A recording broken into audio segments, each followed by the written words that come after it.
আপনার ঘরে যদি ছোট বাচ্চা থাকে তাহলে এই রেসিপিটি আপনার জন্যই।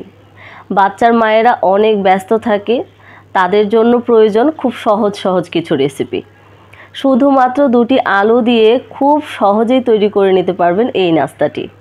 আর আমি গ্যারান্টি দিয়ে বলতে পারি, এই নাস্তাটা তৈরি করে যদি আপনার বাচ্চাদের খাওয়াতে পারেন, তারা আপনাকে ধন্যবাদ দিতে বাধ্য হবে।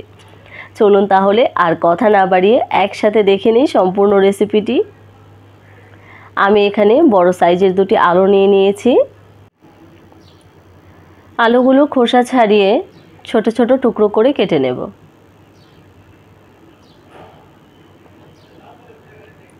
সেদ্ধ করার সুবিধার্থে একটু ছোট ছোট টুকরো করব, যেন দ্রুত সেদ্ধ হয়ে যায়।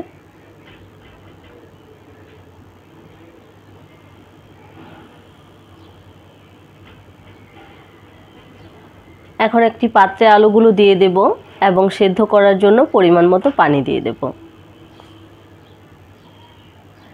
অ্যাড করে দেব সাথে 1 চা চামচ লবণ। আলুটা সেদ্ধ হয়ে গিয়েছে, এখন পানি ঝরিয়ে আলুটা উঠিয়ে নেব।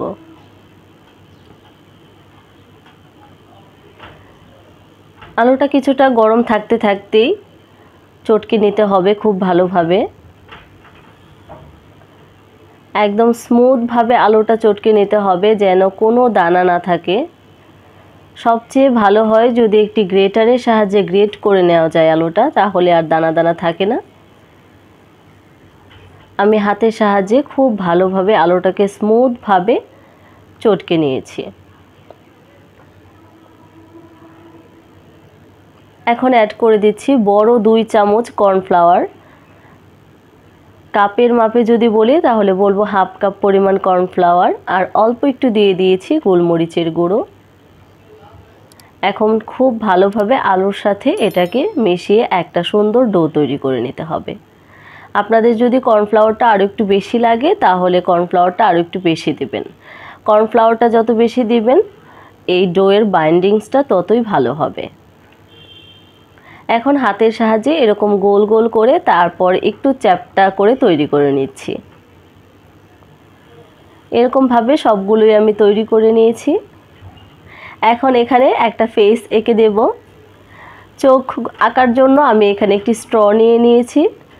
আপনাদের কাছে যদি আরেকটু মোটা পাইপ থাকে, মোটা স্ট্র থাকে, সেটা দিয়ে করলে আরও বেশি সুন্দর হবে। আমার স্ট্রটা খুবই চিকন, তাই চোখগুলো খুব ছোট ছোট হয়ে গিয়েছে। স্ট্রয়ের সাহায্যে চোখ এঁকে চামচের সাহায্যে একটা স্মাইলি ফেস এঁকে দেব। ব্যাস হয়ে গেল। এতটা সহজ তৈরি করা।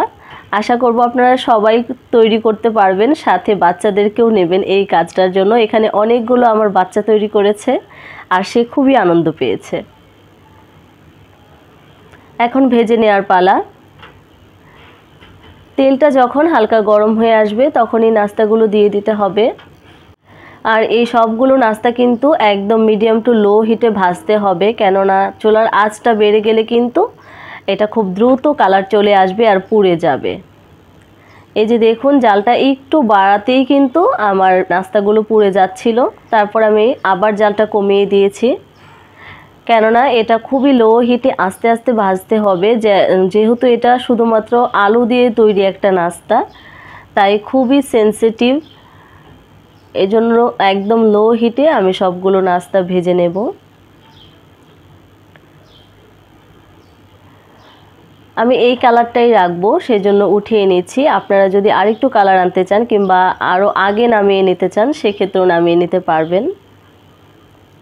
তেল ঝরিয়ে এখন নাস্তাগুলো একটা প্লেটে নিয়ে নিলাম। মাশাআল্লাহ, নাস্তাটা দেখতে যতটা সুন্দর দেখাচ্ছে, খেতে কিন্তু তার চেয়েও বেশি সুস্বাদু ছিল।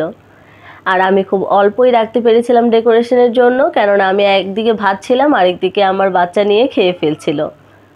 একটু সসের সাথে খেতে অনেক বেশি মজা হয়। আশা করব আমার আজকের রেসিপিটি আপনাদের কাছে অনেক বেশি ভালো লেগেছে।